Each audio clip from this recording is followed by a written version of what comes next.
operation that would put them at great personal risk. They were to become part of a select group of flyers for Israel's War of Independence.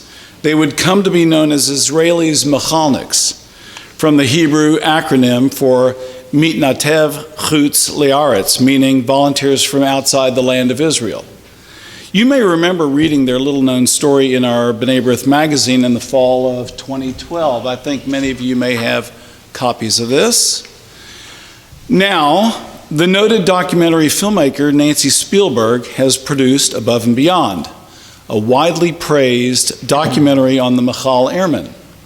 In addition to producing documentary films, Nancy is an accomplished businesswoman, fundraiser, and philanthropist. She served as a consultant on the Oscar-winning documentary Chernobyl Heart and is executive producer of Elusive Justice, The Search for Nazi War Criminals, which aired nationally on PBS.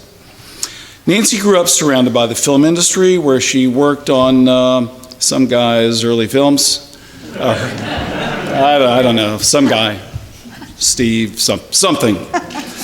In addition to her filmmaking projects, she is a founder or co-founder of a wide variety of charitable projects, including Children of Chernobyl, and the American branch of the Jerusalem Academy of Music and Dance. Nancy has made it possible for us to view the film tonight, and we have also made arrangements for it to be available for showing in our senior housing communities. Nancy will give us a little background on the film in a moment, but first I'd like to introduce two other participants in our panel. Next to Nancy is Lieutenant Colonel Bruce Lichtman, who is a retired U.S. Air Force Lieutenant Colonel and serves as a senior policy analyst in the U.S. Department of Homeland Security. His father, Gideon, is featured in the film, and Bruce actually assisted the filmmakers by providing important background on some of Gideon's most memorable experiences flying for Israel. Next to Bruce is Colonel Shai Katav. He's an Israeli Air Force attaché and the Deputy Defense Attaché to the United States. Colonel Katav serves as the liaison officer to the U.S. Air Force, Navy, and Marine Corps Aviation, Army Aviation, and Air National Guard. I guess that pretty much covers it all. Colonel Katav joined the IDF in 1988 at the ripe young age of 18. And since that time, he has held a wide variety of combat assignments, including serving as squadron commander in the Second Lebanon War, a battle for which the squadron was decorated for its medevac operations. Colonel Katav can bring us a firsthand perspective on the Israeli Air Force and on how the Michal Airmen continue to be venerated by in the IDF. So what I'd like to do first is to ask Colonel Lichtman to come up and briefly introduce his portion of the film, and then we're going to have Nancy Spielberg get us right into the meat of tonight's program. So for a few minutes, please, everyone, Colonel Lichtman.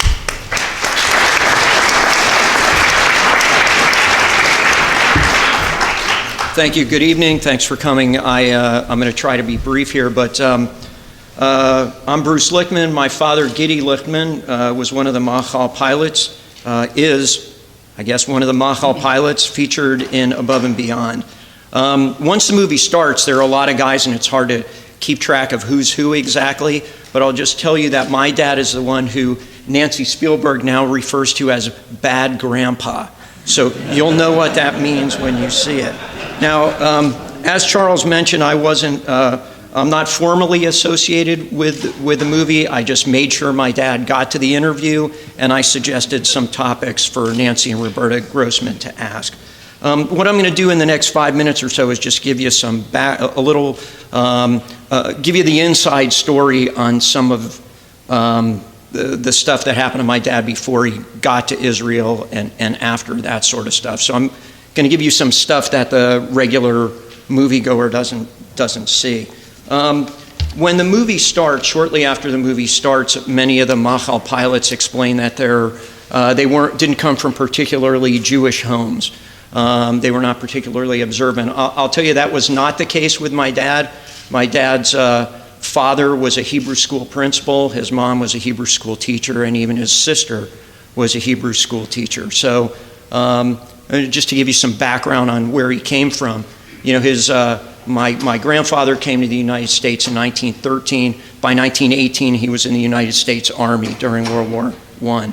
So, like many of your families, my father's family was, they were observant, they were very proud Zionists, and they were also very patriotic Americans. All those things being fine and coexisting fine together. My dad always wanted to be a pilot, as you'll hear in the movie, but he did terribly at school. So as World War II is starting, he's at the Casey Jones School of Aeronautics trying to learn how to become a mechanic, an aircraft mechanic. And the reason he couldn't be a pilot at that point is you needed to have 2 years of college before you could be a military pilot at that point. Well, about a year and a half into the war, so many American airmen were being killed in the skies of Europe that rule changed. And so you could apply to be a pilot without any college education. So my dad then applied to go to pilot training. So he took the test, was accepted, went to pilot training in Mississippi, which he loved for 2 reasons. He loved the flying. He finally found something he was really good at. And he loved the women in Mississippi. So that was why I liked that. So he got his wings and was assigned to the premier fighter of World War II, the P-51 Mustang, and he thought he'd be on his way to Europe to go shoot up some Germans. On his way to New Jersey to go ship out, his orders were changed and he ended up in Japan, or fighting in the Pacific Theater.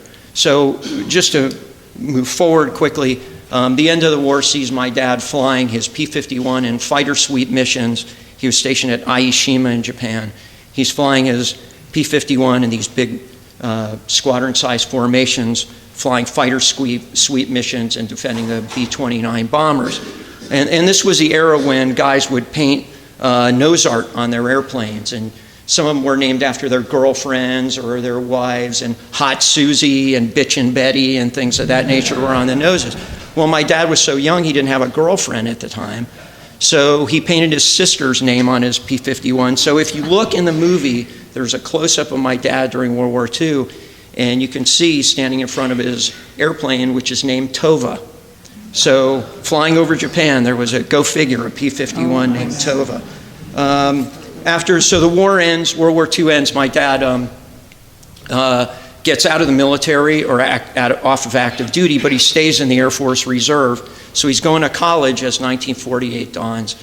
He's going to college in New York, and he's flying out of Newark Airport. He's flying P-51s with the 1st Army Air Force Reserve, and then it became the United States Air Force in 1947. So he's flying P-51s in 1947 and into 1948. That's when he's recruited to go to Israel. He went to a speech given by a crew member from the ship Exodus, and so he volunteered and went. So that's the prequel to what happens in the movie. And just to sum up a couple of other things, if I've got a couple more minutes.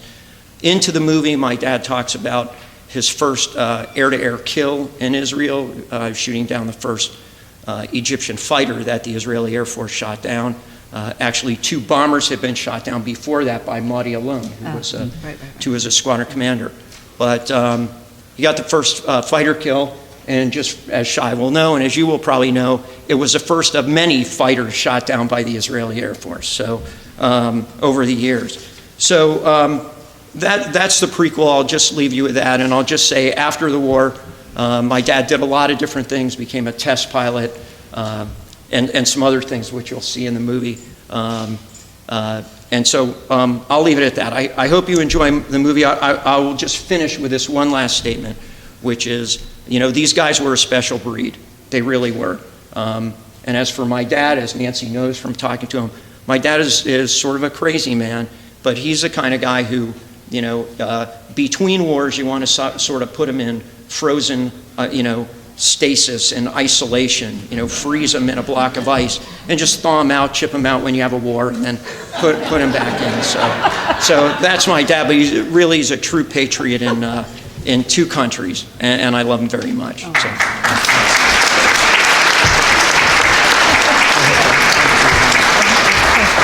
And following that, we're going to get another intro of the film from star of the show, Nancy Spielberg. But I want all of you to realize that turning back the clock 60 to 1947, there's no Israel Air Force. I mean, this is a vacuum. So it was a crazy idea.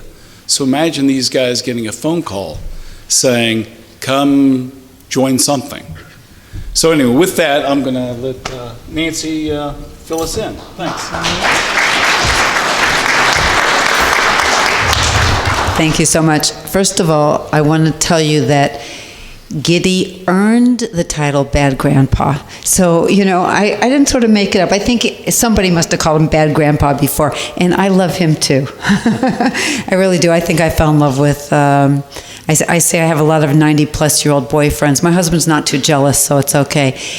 The question that everybody always asks me, mostly if they know me, they ask, how did you find this story? What compelled you to do this film? And I wasn't looking for this. I wasn't looking for a film at all. I had executive produced a film about Nazi hunters called Elusive Justice, and I got an email from a stranger, and the email said, this should be your next film. And usually people send me emails that say that this should be your brother's next film. Please give it to him. Here's my script. Can I have his phone number? But this one simply had an obituary. And it was titled, Father of the Israeli Air Force Dies at 94. And it went on to describe an American being credited with that. It described Al Schwimmer. It talked about how he was a TWA flight engineer, and how he decided to smuggle airplanes into Israel. He recruited his buddies. The FBI was chasing him. They were chasing girls. It was like a great film, I often say it sounded like a Spielberg film, It's got Catch Me If You Can and Band of Brothers and Indiana Jones all rolled into one. So the little Spielberg got this one. And it immediately grabbed me in the same way, and many of you will say, how come I didn't know that? We're educated people, we're involved with Israel, we know Israel's history. Why didn't we ever know this story? And, we'll later on, after you watch the film, because I really want you to watch it so we can have dialogue, I will answer some more of those questions. But with the FBI chasing these guys, a lot of them never did want to talk, because they figured even into their late 80s that one day there would be a knock on the door and they would be cuffed and taken away. But what I found was a story that felt critical to me to have told. It's a time, it's the last chance we have to tell the stories of World War II veterans, to tell the stories of survivors from the Holocaust, and there's this urgency to get them down. And we know that the only way we can really pass these stories on to our children is visually, because nobody wants to read anymore. Kids don't want to read anything longer than a tweet. Mm-hmm. And the other thing is that it was a feel-good for Israel. And that was really, really important, because there's just too much Israel bashing going on. And it's a little reminder of let's start from back in 47, when there was a two-state solution on the table that was accepted by the Jews, but the Arab countries all surrounding it vowed to fight. So interesting, the little pieces that come out. But I don't want to really talk too much, because I like to talk after you guys have seen the film. So enjoy it, and we'll talk on the other side. Thank you so much.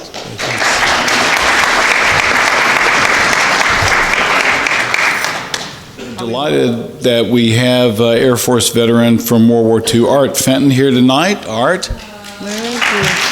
please stand.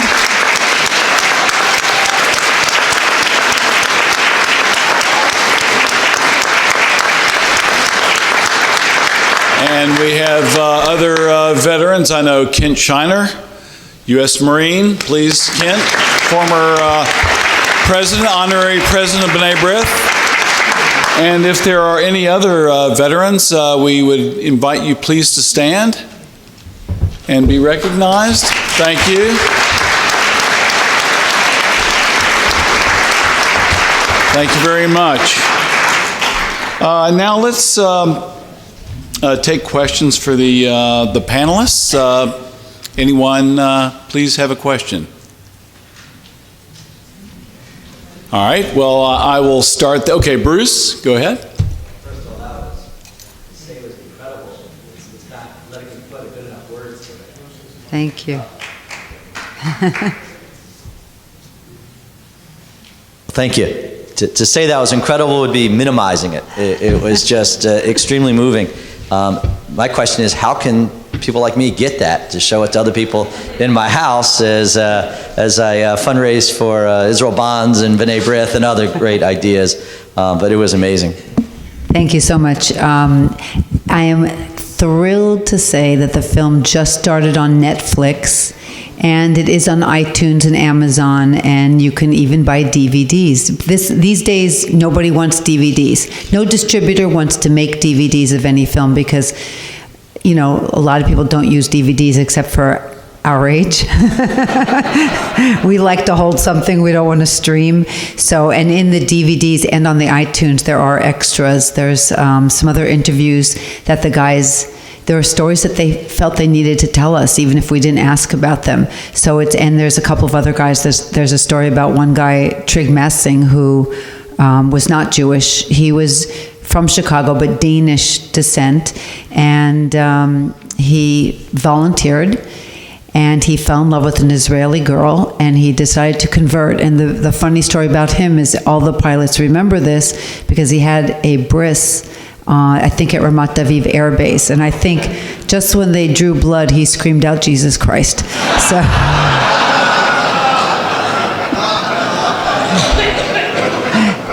In any case, so the film is available, and we also offer screenings for organizations because we really are trying to get it out to schools and things like that. People can always go to aboveandbeyondthemovie.com website and contact us, and we arrange for that.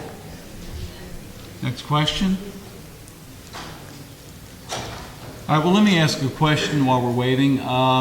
Perhaps you could tell us a little bit about how you were able to get permission to use some of the historic footage. That's a great question, because that's got a few parts to it. Well, the first thing, it was really, really important for us to treat this as a historical document. So we wanted to get it as accurate as possible, which is sometimes, you know, a little bit of an issue because people's recollections change. Somebody takes credit for something they didn't really do. Someone put themselves on a plane, they weren't really there. So it was Shimon Peres, actually, who told me he was on a B-17, but he wasn't. In any case, so we really went to major sources. We went to the Israeli Air Force archives, and we had help there. And we went through the National Archives here. And one of my best sources actually was the Steven Spielberg Film Archives at Hebrew University. And I had to pay full price. And archival footage is a fortune. That's what really runs up some of these docs. It really costs, you pay by the second, you know. So we found what we could. Israel did not have a lot of aerial footage. It wasn't like the United States where in World War II we had crews, you know, we had cameras on every plane. Israel didn't have planes, and they were really, you know, struggling. It wasn't somebody, here's a film crew, go shoot the war. And so what we did was, what we couldn't find that was authentic to Israel, we took World War II footage. So some of the B-17s, there's B-24, there's some dogfights, that was World War II archival footage.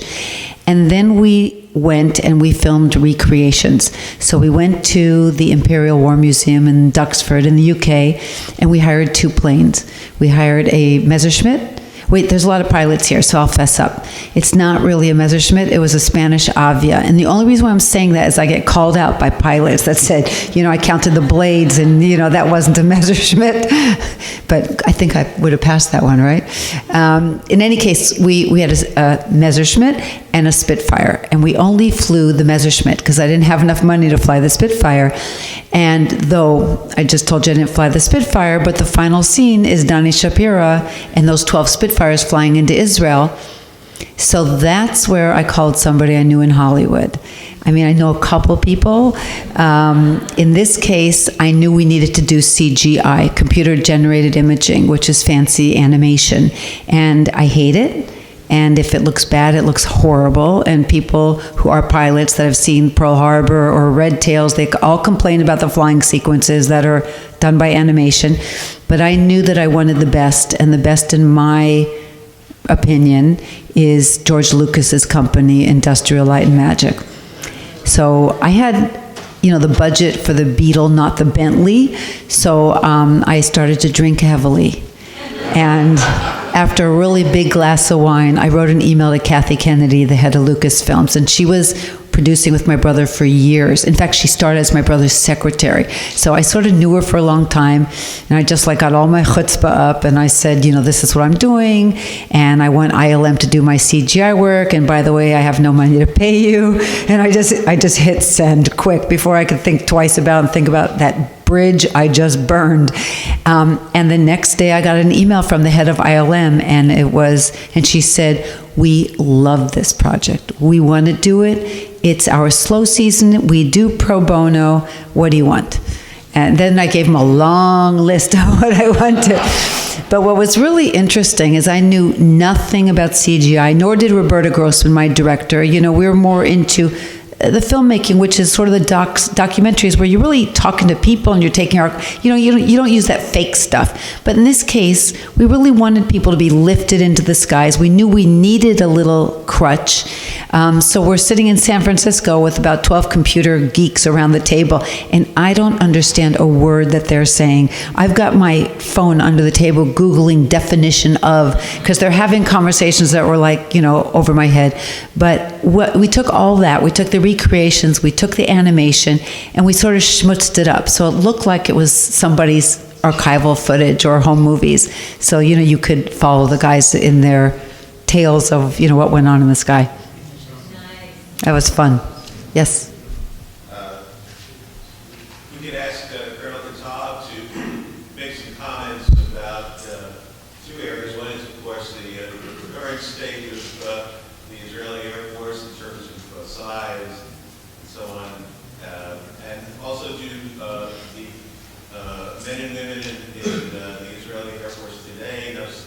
Are they taught something of the history of the development of the Air Force from those early days?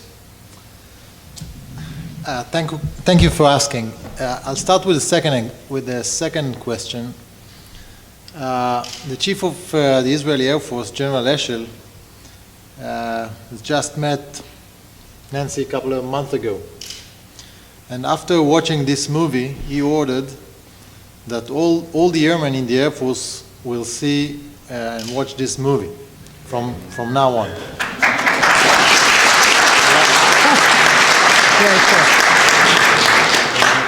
And as for your first question, Israeli Air Force today. Well, I'll start saying that no matter how many times I've watched this movie before, every time I watch it, it brings many emotions. And hearing one of these guys say, we build an Air Force. And they built an Air Force less than 70 years ago. Nowadays, actually, after about 20 years after that, the Israeli Air Force has become one of the most sophisticated, capable, I wouldn't say the best, but among the best in the world. As of capabilities, the present Air Force relies on the U.S.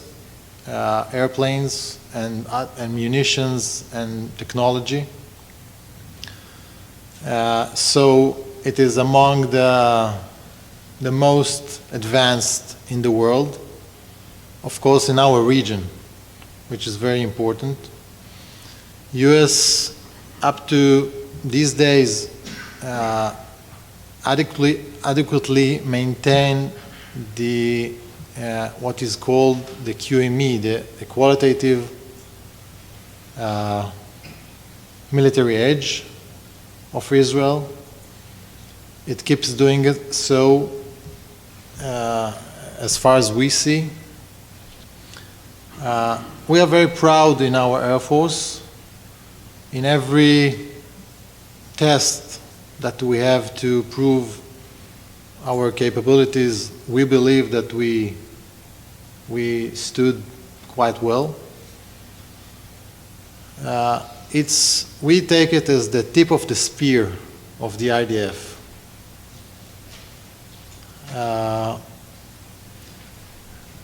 67 years ago, we had a couple of aircrafts.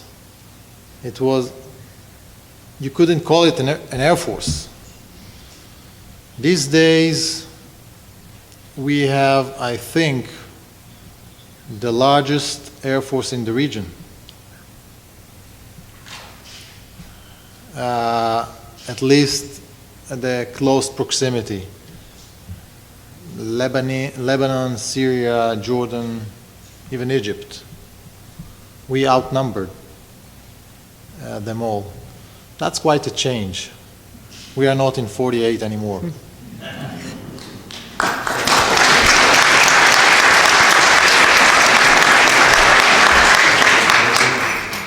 Right here. Brief.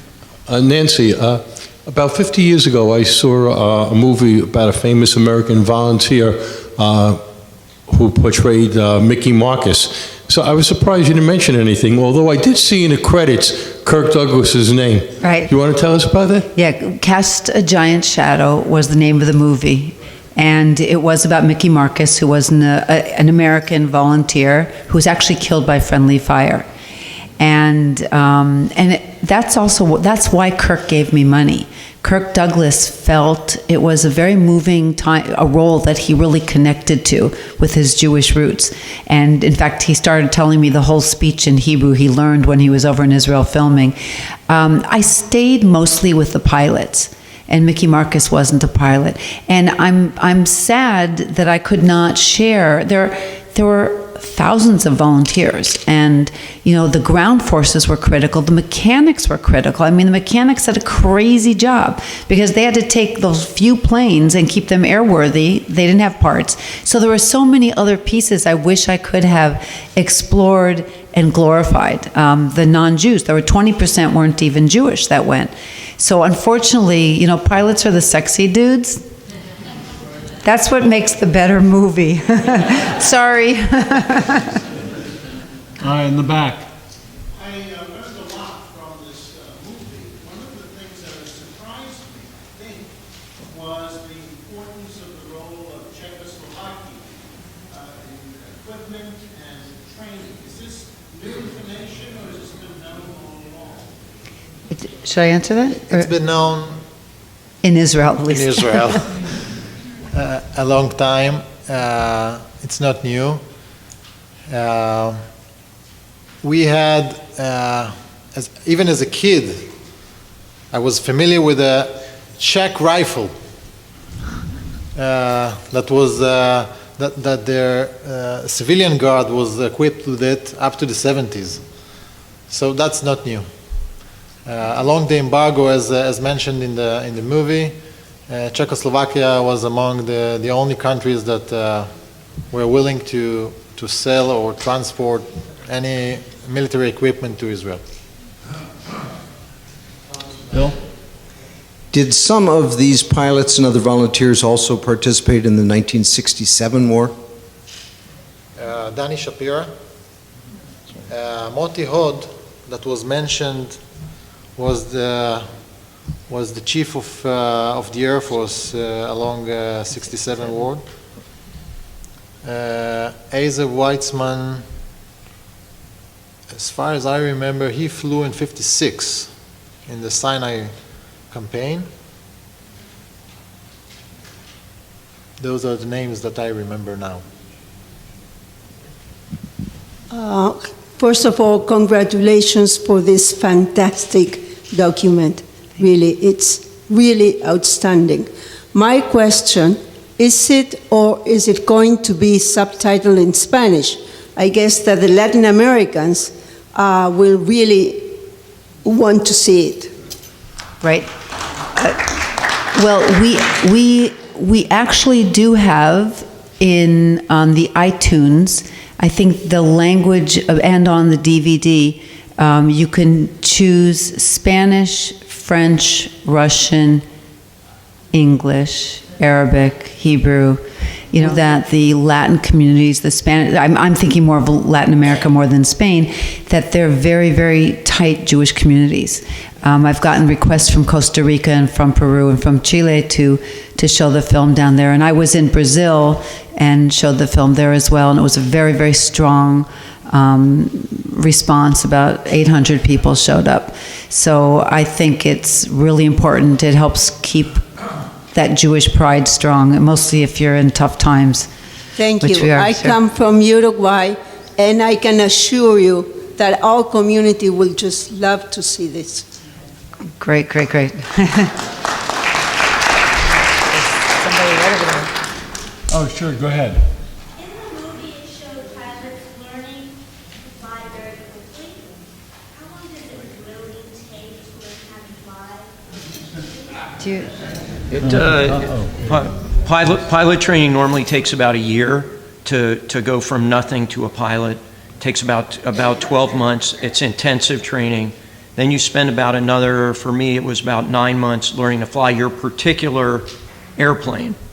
So, and then there's a time to become proficient, which is long after that. So I think one of the value of these guys in 48 was they had not only been trained initially, but then flown in combat, survived combat, so they were at a high level of proficiency to do that.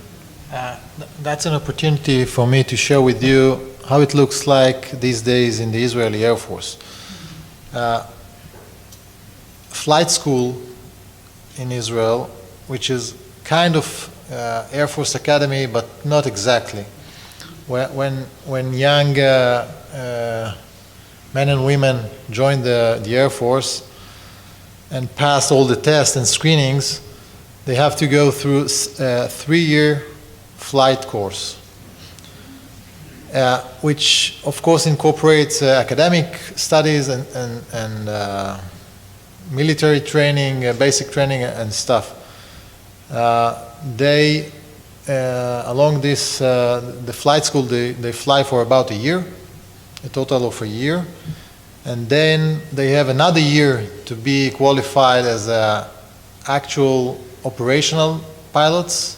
And then they get to their squadron, and there they need to go through about another year till they become really operational pilots. So it's about 5 years from joining the military.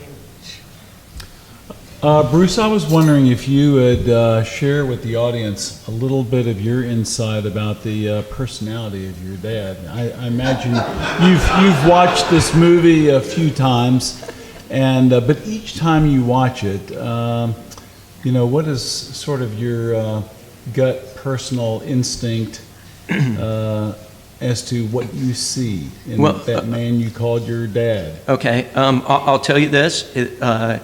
I've said this many times. One of the wonderful things that Nancy did was she captured these guys. That's my dad. That's Leon Frankel, who we knew very well. That's Danny Shapira, who we knew very well. That's George Lichter. That's them. I don't know how she did it, but that was those guys.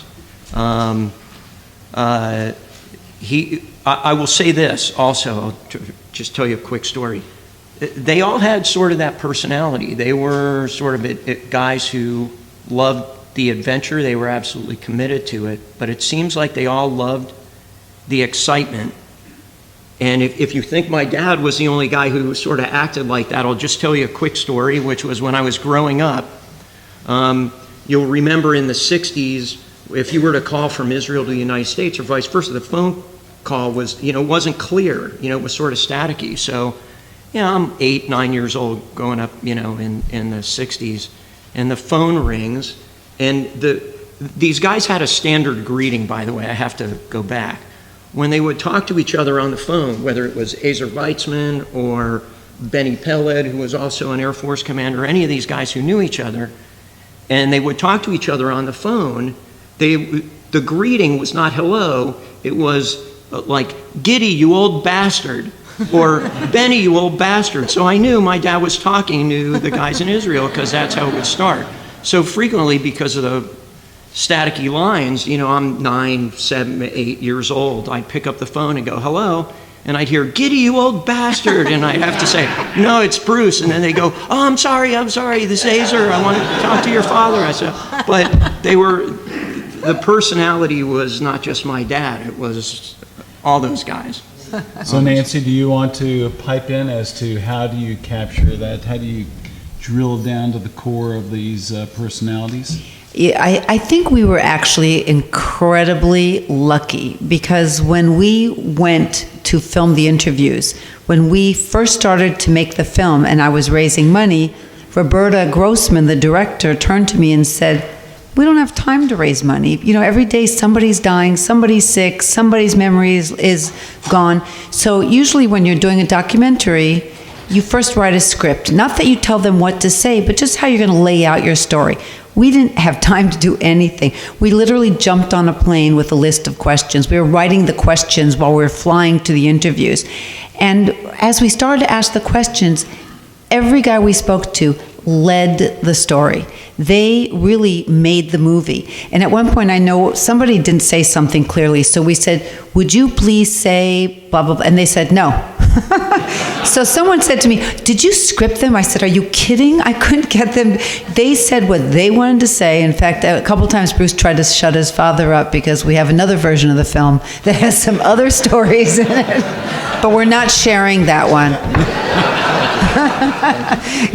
Bruce has children, you don't want to do that. But I really think that, and then when I started to screen the film for friends for critique, give me notes, tell me where it lay, somebody in the audience said, and these were mostly friends and family, said, that cursing, it's a problem, and the yeshivas won't like it. And my daughter, the one with the tattoos, stood up in the back and said, you can't censor people. And I was like, well said, Melissa. So this is them. This is them. They are the ones that made this film a success. Even if I had no flying sequences, just listening to them talk is great. Rob? So I have a question about Al Schwimmer, and you mentioned in the film that he lost his citizenship, and the question is, were there others other than Al who did lose their citizenship and were prosecuted? Well, I know of some, and Bruce may be able to add to this. First of all, there was a man named Charlie Winters who actually had helped get B-17s to Israel. He wasn't even Jewish. He volunteered. He lost his citizenship. He went to jail for 18 months. There were some suspended sentences, some fines. I'm not sure who else. There were a few, I think, that lost their citizenship. Do you know in particular? I think once it was all over, I think the government sort of was a little lax on it. Al Schwimmer's was a very big case. It was a big issue. And I think the government basically said, admit wrongdoing, and maybe we'll let this go. And Al said, I didn't do anything wrong. You can kiss my and goodbye. And he said, I'm in Israel. And the interesting thing is why he was pardoned by Bill Clinton is there was a man named Hank Greenspun who was very dear friends with Al Schwimmer. He's from Las Vegas. I think he was also hanging with the mob, a little money laundering.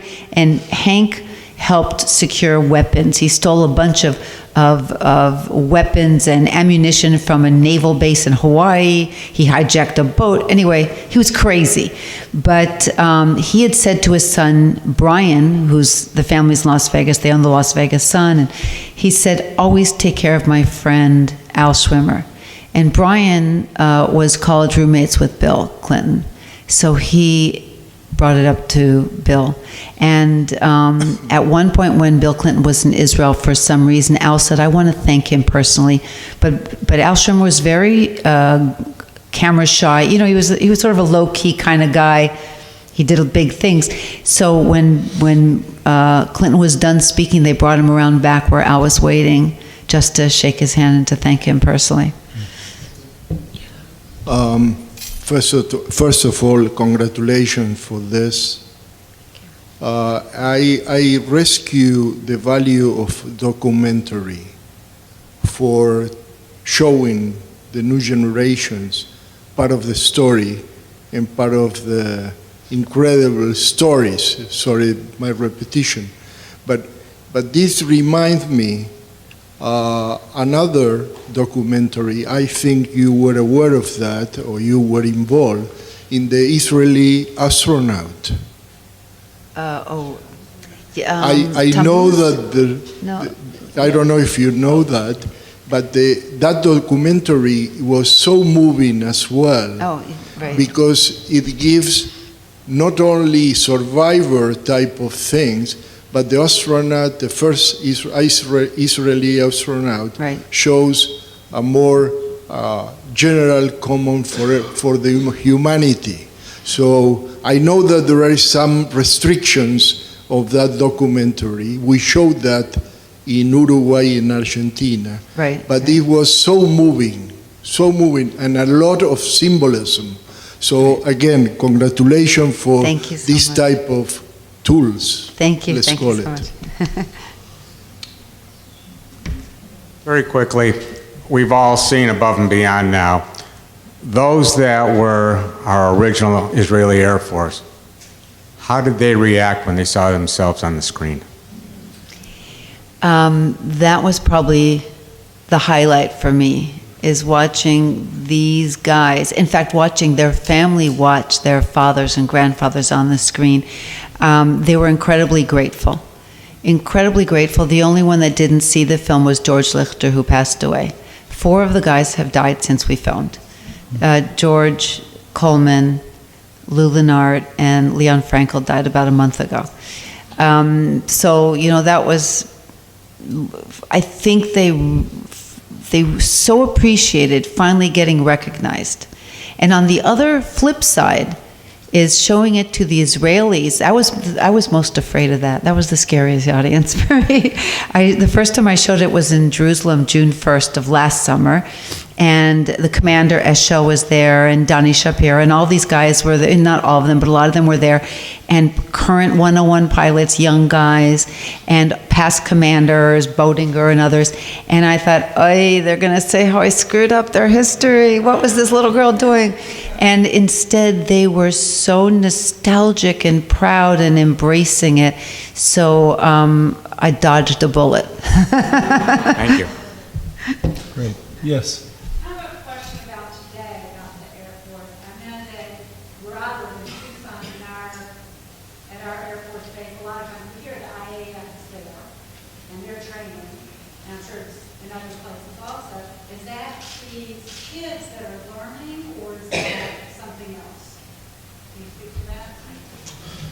No, although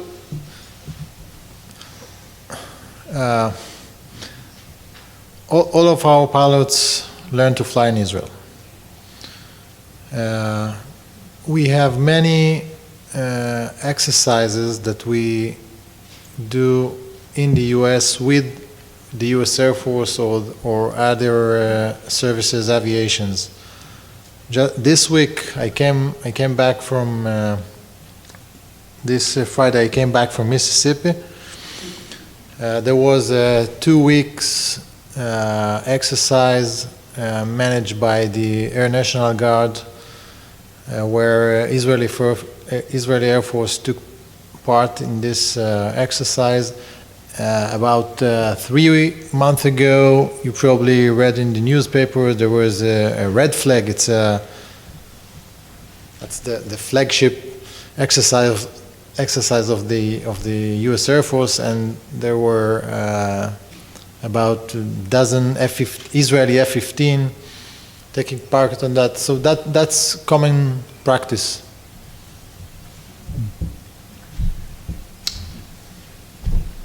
I know one of you is a filmmaker, one of you is the child of one of the stars, but it seems like guys have become friends? Did you traveled all over? Can you talk about it?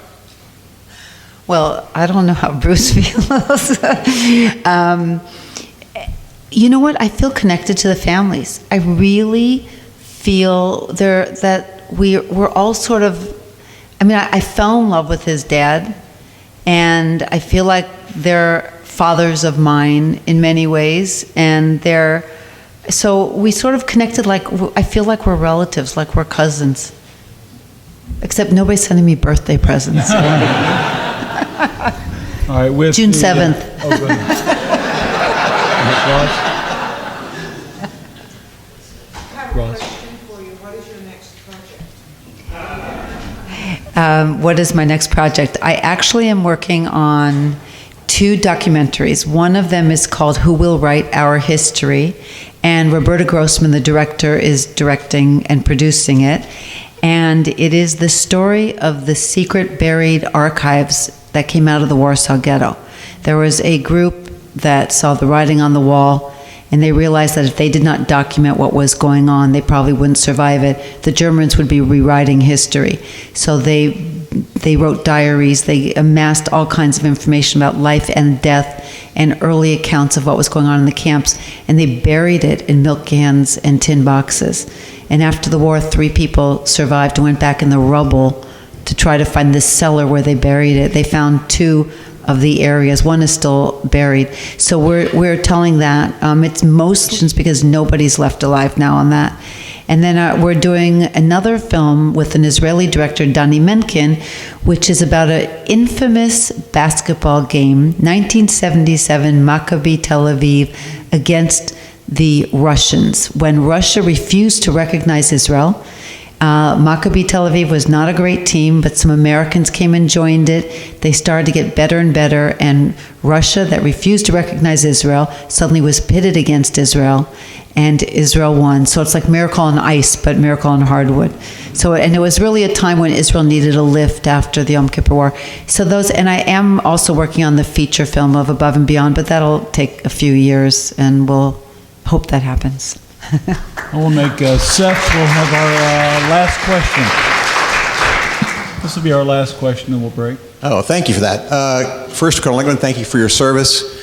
Thank you for flying. The thing and thank you for sharing your father with us. He is one of a kind, unique individual, as you know, and just being able to watch him on the screen honestly was emotional. But Nancy, dealing with pilots are a unique breed, and the gentleman you're dealing with, the idea of flying across the ocean, we have GPS now. We do things that make it easy. They had Starlight, the Moon, Dead Reckoning. I mean, to make that kind of flight is insane. Crazy, yeah. What were your, in terms of, I don't know, and you mentioned earlier, obviously you're not a pilot. I don't know how much experience you've had with pilots before. Can you share with us some of your favorite things that weren't in the film, and how things that you took away from dealing with pilots, especially pilots that are this superior in terms of their skills? Right. Well, first of all, my connection with pilots is not very much, but I did go to bomb squadron reunions with my dad. He was in the Army, but he flew in the back of B-25s doing radio communications. And I think when I used to see him talking to his buddies, that sort of, I saw a whole different person. That wasn't my dad. That was some cool dude. And so it sort of gave me an inkling. And there also was a certain generation where they sort of said, yeah, I did that, but I don't know, nobody embellished. It was like, yeah, I did it, it was my duty, I did it. I think what shocked me is I was listening to them tell me stories, and I'm like, wow, these guys are crazy. But then they got so emotional. They talked about their mothers and their fathers and disappointing their fathers, or in Giddy's case, his father was very proud. When he says his father said nothing, it's because his father, I think, was very proud. He encouraged him. He was the only Zionist in the film. Bruce said that before. He was the only one that had Zionist upbringing. And so I was shocked at the emotion, the soft side. And I think it's really because we were a female team that did the interviewing. I think if a male team had gone in there, they maybe wouldn't have let that bravado slip away. So, and they all felt compelled to talk about their moms. It was sort of interesting. So, you know, I just was surprised by the Beast, because there's so many faces, not the Beast, but you know what I mean. There's so many faces to that person. It's also interesting, there's two guys, Stan Andrews and Bob Vickman. Really interesting characters. Fighter pilots, you know, they were at UCLA, they were art students, they were very close, and Roberta and we would sit in the editing room and we were saying, they were probably gay. Were they gay? Maybe they were gay. And then I asked Leon Frankel and I said, they were gay, right? And he said, absolutely not. They were just Renaissance men. You know, Stan had a girl every night, and Leon stood close to Stan, so he got the cast-offs. Probably Giddy was in that line also, I'm not sure. But, you know, so it was interesting the type of people that they would be fighters, and they would be artists, and they would be poets. And I just thought that it's an interesting breed. What can I say? Well, I think you'll all agree. I think you'll all agree that this has been a very special evening, and I want to thank once again our panelists, Nancy Spielberg, Bruce Lichtman, and Shai Katav.